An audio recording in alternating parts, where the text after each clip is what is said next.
ओम नमः शिवाय शिवजी सदासाय। ओम नमः शिवाय गुरुजी सदासाय। आदि सृष्टि वर्णन।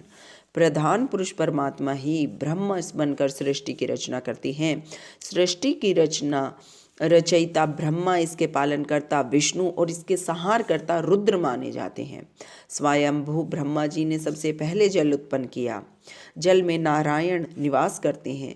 ब्रह्मांड रूपी अंडा जल में ही उत्पन्न हुआ। भगवान ने उस अंडे को दो भागों में विभाजित किया। ऊपर का भाग आकाश और नीचे का भाग पृथ्वी बना। आकाश में दशों दिशाओं की रचना हुई।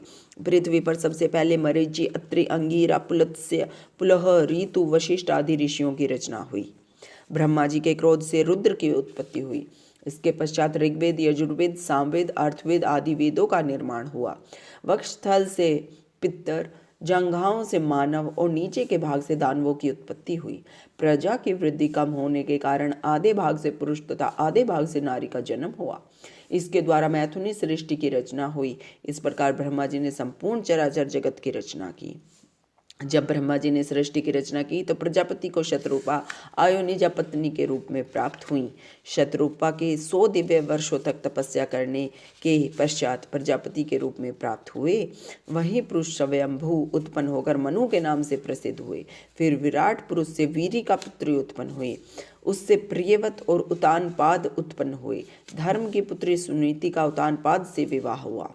उतानपाद और सुनीति से तेजस्वी पुत्र ध्रुव का जन्म हुआ। ध्रुव की पुष्टि और धन्य नामक 2 पुत्र उत्पन्न हुए। पुष्टि के 5 पुत्र हुए। पुष्टि के ज्येष्ठ पुत्र रिपु के चक्षाक्षु हुए। चक्षुष के वरुण नामक पुत्र हुए। पुरु की आग्नेयी पत्नी से अंग आदि 6 पुत्र उत्पन्न हुए। अंग की सुनीता नामक पत्नी से वेन नामक पुत्र हुआ। वह माँ पापी निकला, जिसे ऋषियों ने हुंकार द्वारा मृत्युलोक पहुंचा दिया। सुनीता की प्रार्थना पर वेन के शरीर को मथा गया। उसके सीधे हाथ के मंथन से विष्णु के अवतार राजा पृथु का जन्म हुआ।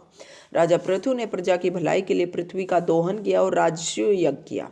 राजा पृथु के हर्षश्व और विश्वजीत नाम के 2 पुत्र हुए।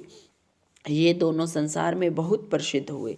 शिखंडनी ने महर्षि मही को उत्पन्न किया।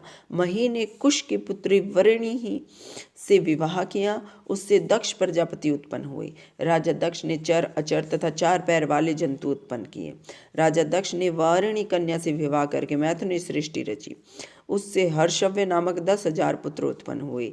ये सभी नारद जी के उपदेश सुनकर वैरागी बन गए। यह देखकर दक्ष ने फिर से शवलवश्व नामक 10,000 पुत्र और उत्पन्न किए, परंतु नारद जी के उपदेश को सुनकर वे भी सब वैरागी बन गए। यह देखकर प्रजापति दक्ष को बड़ा क्रोध आया और उन्होंने नारद को श्राप दे डाला कि हे कलह प्रिय नारद, तुम कभी पृथ्वी पर स्थिर नहीं हो सकते।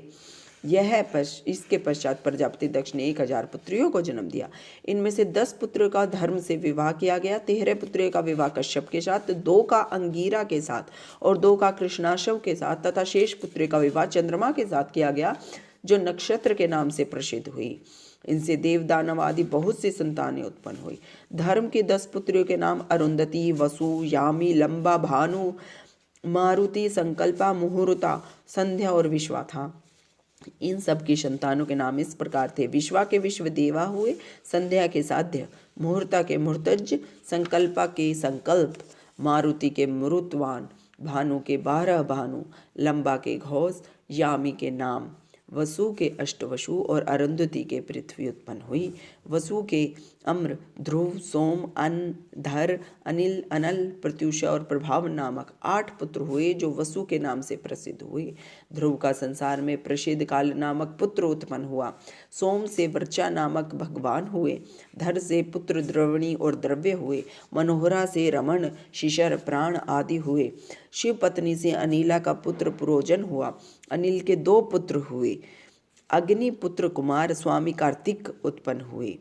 उनके शाशव, विशाख और तेगमेय नाम के 3 पुत्र हुए। वसुप्रभा से विश्वकर्मा की उत्पत्ति हुई। विश्वकर्मा एक महान शिल्पकार थे। रेवत, अज्ञ, भव, भीम, वाम, उग्र, वृषा, कृपि, अजेकपाद, अहिर्बंधुन, बहुरूप तथा महान नामक ये 11 रुद्र हुए।